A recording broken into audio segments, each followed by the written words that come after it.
নমস্কার বন্ধুরা, কেমন আছেন সবাই? আশা করি ভালো আছেন। আর্য সভ্যতা ইউটিউব চ্যানেলে আপনাদের স্বাগতম। আজ আমরা এমন একটি গুরুত্বপূর্ণ বিষয় নিয়ে কথা বলবো যা আমাদের দৈনন্দিন জীবনের একটি অবিচ্ছেদ্য অংশ, বাংলাদেশের গণমাধ্যম। কিন্তু সাম্প্রতিক সময়ে একটি প্রশ্ন প্রায়শই আমাদের মনে উকি দেয়, বাংলাদেশের গণমাধ্যমগুলো কি সত্যিই নিরপেক্ষ?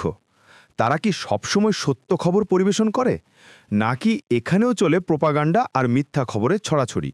চলুন আজ আমরা এই বিষয়টি নিয়ে বিস্তারিত আলোচনা করি। কেন আমাদের গণমাধ্যমগুলো প্রোপাগান্ডা ছড়ায় এবং মিথ্যা খবর প্রকাশ করে, এর পেছনের কারণগুলো কি? প্রথমেই আসে রাজনৈতিক প্রভাবের কথা। আমাদের দেশে রাজনীতি কতটা শক্তিশালী তা আমরা সবাই জানি। সরকার হোক বা বিরোধী দল, সবাই চায় তাদের কথা জনগণের কাছে পৌঁছাক, আর এর জন্য তারা প্রায়শই গণমাধ্যমকে ব্যবহার করে। বিভিন্নভাবে চাপ সৃষ্টি করা হয়, কখনো সরকারি বিজ্ঞাপন দিয়ে, কখনো বা অন্য কোনো সুযোগ সুবিধা দেখিয়ে। এর ফলে অনেক সময় সংবাদ সংস্থাগুলো নির্দিষ্ট রাজনৈতিক এজেন্ডা প্রচার করতে বাধ্য হয়। সত্যের চেয়ে এজেন্ডা বড় হয়ে দাঁড়ায়। দ্বিতীয়ত, গণমাধ্যমের মালিকানা কাঠামো। আপনারা হয়তো জানেন না, আমাদের দেশের অনেক বড় বড় গণমাধ্যমের মালিকানা কিন্তু বিশাল ব্যবসায়ী গোষ্ঠী বা রাজনৈতিকভাবে প্রভাবশালী ব্যক্তিদের হাতে। তাদের নিজেদের ব্যবসায়িক স্বার্থ থাকে, থাকে রাজনৈতিক উচ্চাকাঙ্ক্ষা, আর এই স্বার্থগুলো সরাসরি সংবাদের বিষয়বস্তুকে প্রভাবিত করে। যদি মালিকের কোনো ব্যবসায়িক প্রতিদ্বন্দ্বী থাকে, তবে তার বিরুদ্ধে খবর প্রকাশ করা হয়। যদি মালিক কোনো রাজনৈতিক দলের সঙ্গে যুক্ত থাকেন, তবে সেই দলের পক্ষে বা বিরোধী দলের বিপক্ষে খবর প্রকাশ করা হয়। এতে সংবাদ তার নিরপেক্ষতা হারায়। তৃতীয়ত, অর্থনৈতিক চাপ। সত্যি বলতে কি, বাংলাদেশের অনেক গণমাধ্যমই আর্থিক সংকটে ভুগছে। তাদের টিকে থাকা নির্ভর করে বিজ্ঞাপনের আয়ের উপর, আর এই বিজ্ঞাপনদাতারা প্রায়শই সংবাদের বিষয়বস্তু প্রভাবিত করার চেষ্টা করে। যদি কোনো সংবাদ সংস্থা কোনো বড় বিজ্ঞাপনদাতার বিরুদ্ধে খবর প্রকাশ করে, তবে তারা সেই বিজ্ঞাপন হারাতে পারে। এই ভয়ে অনেক সময় সংবাদ সংস্থাগুলো সত্যের সঙ্গে আপোস করে। কম খরচে খবর তৈরি করার প্রবণতাও মিথ্যা খবর ছড়ানোর একটি কারণ। চতুর্থত, প্রতিযোগিতা তীব্রতা। গণমাধ্যমের বাজারে এখন তীব্র প্রতিযোগিতা। সবাই চায় সবার আগে খবর দিতে। এই ব্রেকিং নিউজ দেওয়ার তাড়াহুড়োতে অনেক সময় সংবাদের সত্যতা যাচাই করার সময় পাওয়া যায় না। একটি দ্রুততার প্রতিযোগিতায় ভুল বা অসত্য তথ্য প্রকাশ হয়ে যেতে পারে। এছাড়াও দর্শক বা পাঠককে আকৃষ্ট করার জন্য অনেক সময় চাঞ্চল্যকর খবর তৈরি করা হয়। এই খবরগুলো প্রায়শই অতিরঞ্জিত বা মিথ্যা তথ্যের ওপর ভিত্তি করে তৈরি হয়। পঞ্চমত, পেশাদারিত্বের অভাব এবং সাংবাদিকতার নৈতিকতা লঙ্ঘন। কিছু সাংবাদিক সঠিক প্রশিক্ষণের অভাবে ভুল তথ্য সংগ্রহ ও পরিবেশন করতে পারে, আবার ব্যক্তিগত বা গোষ্ঠীগত স্বার্থে পক্ষপাত দুষ্ট খবর প্রকাশ করে।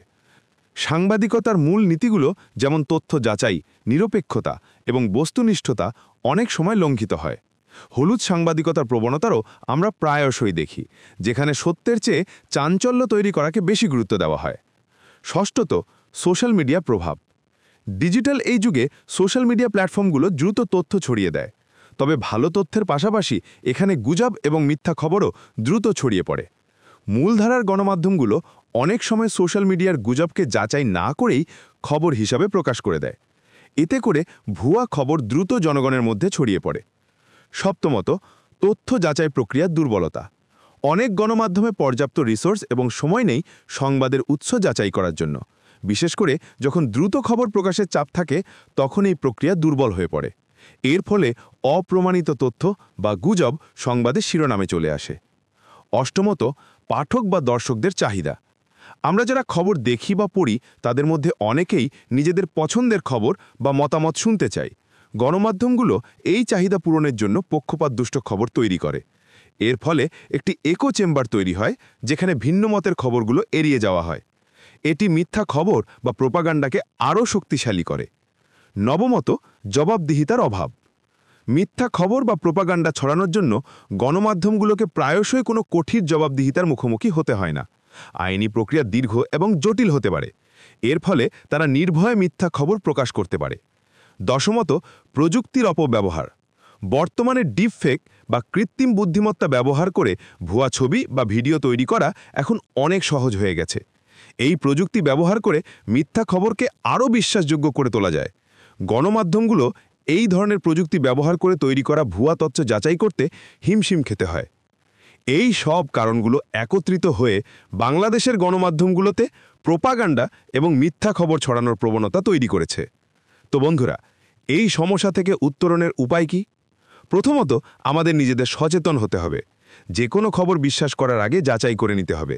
বিভিন্ন উৎস থেকে খবর পড়ে বা দেখে সত্যতা যাচাই করতে হবে। দ্বিতীয়ত, গণমাধ্যমের উচিত নিজেদের মধ্যে পেশাদারিত্ব এবং নৈতিকতা ফিরিয়ে আনা। সঠিক প্রশিক্ষণ এবং জবাবদিহিতার ব্যবস্থা থাকতে হবে। তৃতীয়ত, সরকারের উচিত গণমাধ্যমের স্বাধীনতায় হস্তক্ষেপ না করে একটি সুস্থ সাংবাদিকতার পরিবেশ তৈরি করা। একটি স্বাধীন, নিরপেক্ষ এবং বস্তুনিষ্ঠ গণমাধ্যম একটি সুস্থ গণতন্ত্রের জন্য অপরিহার্য। মিথ্যা খবর এবং প্রোপাগান্ডা সমাজের বিভেদ বাড়ায় এবং ভুল বোঝাবুঝি তৈরি করে। আমাদের সকলের সম্মিলিত প্রচেষ্টায় একটি স্বচ্ছ এবং দায়িত্বশীল গণমাধ্যম গড়ে তোলা সম্ভব। গণমাধ্যমের উপর জনগণের আস্থা ফিরিয়ে আনা একটি দীর্ঘমেয়াদী প্রক্রিয়া। শুধুমাত্র সত্য এবং বস্তুনিষ্ঠ সংবাদ পরিবেশনের মাধ্যমেই এই আস্থা অর্জন করা সম্ভব। আপনারা কি মনে করেন? কমেন্ট করে জানান। আজকের ভিডিওটি ভালো লাগলে লাইক করুন, শেয়ার করুন এবং আমার আর্য সভ্যতা চ্যানেলটি সাবস্ক্রাইব করতে ভুলবেন না। দেখা হবে পরের ভিডিওতে। ততক্ষণ পর্যন্ত ভালো থাকুন, সুস্থ থাকুন।